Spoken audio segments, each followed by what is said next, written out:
guys, it's Marissa. So let's get real for a second.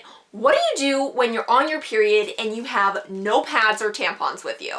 It's happened to everyone. So for me, I'm actually really bad at marking down the days that I'm gonna get my period on the calendar. So my period always seems to like hit me by surprise. A lot of the times I've gotten my period at school. Once I got my period all of a sudden at a dance competition. I'd say the worst part is like when you get it right before gym class, like right when you have to go like exercise. I remember once I got my period right before we had to do like the mile run like around the track. So let's just say it was bad, you guys. So sometimes there's a pad or tampon in your bag. You know, sometimes you can ask a friend for one. Sometimes you can get one from the nurse's office, but that's not gonna work in every situation. Sometimes all that's left is Mr. Toilet Paper. I'm gonna kind of present you guys with different things that you can use and different materials that will work better than toilet paper until you can get a pad. I'm sorry in advance if this video grosses anybody out, but you know what? Girls get their periods, okay? It happens. It's life. And I don't feel like it's something that you should be embarrassed or ashamed to talk about, because every female at some point has or will get their period. I love you guys. So without further ado, here are my tips to make a pad out of thin air. So most people just use a wad of toilet paper. They either fold it back and forth a million times or they wrap it around their underwear. The problem with toilet paper though is that it disintegrates very easily. I mean, the point of toilet paper is that it can easily like be flushed down the toilet. So you can only imagine like what happens when it comes in contact with your blood. It just like gets really gross and disintegrates. So that's not the best option out there. So what you're gonna wanna do first is look for some type of material that's more absorbent than toilet paper. And depending where you are, you're gonna have different things available to you. So if you're in a bathroom that has paper towels instead of toilet paper, that could be a good alternative. You know, paper towels are meant to be durable. You know, you see those commercials where they like test out the paper towels and see which one is better. So maybe you have a pack of Kleenex in your bag. I actually don't have any like pocket packs to show you guys, but this is a box of Kleenex.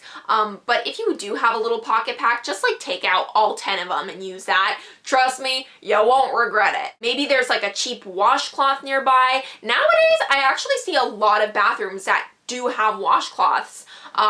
Maybe you have an extra pair of socks in your gym locker or something. Granted, you will ruin the washcloth or the socks.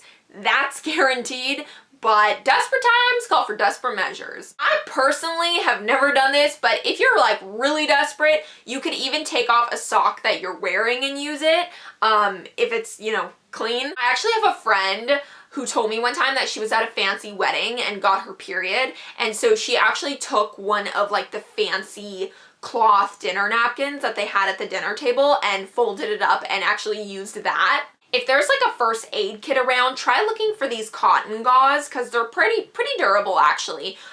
Or, you know, you could even use cotton balls by wrapping them up tightly in toilet paper. So once you have something absorbent, put it in your underwear, put lots of toilet paper on top, and then wrap it around securely with toilet paper. Do not skimp out on the toilet paper, guys, because you can never use too much. The wrapping around part is really important because you're going to ensure that the pad is secure and that it's not shifting around a bunch, because the more it shifts around, the easier and faster it disintegrates and gets all nasty. If you happen to have a roll of tape with you for whatever reason, you could also make little circles of tape and tape those to your underwear before starting, just to kind of give it that extra security. So you might feel pretty ridiculous walking around with like a washcloth or like a sock in your underwear, but let's face it, like doing something like this, having to do this, will teach you guys never to forget your pads again. This is obviously for very extreme situations only. As soon as you get access to a pad or a tampon, by all means, use one. I know that this situation has pretty much happened to everybody at some point in their life. I mean, we're all gonna get our periods like hundreds of times throughout our life, so It's gonna happen at some point or another. So that was my video. I hope that these tips helped you guys out in case you're ever in need of a pad. Be sure and like this video because I love you guys. Mwah! And definitely follow me on Instagram at Miss Marissa Rachel. If you guys haven't seen any of my other period videos, definitely be sure and watch those. I put out like a zillion period stories and period routines and all that good stuff. I put out tons of period videos. So if you've missed one of those, I will link them down below and I will annotate them right here. And I love you guys. Mwah! And I will talk to you guys later. Bye!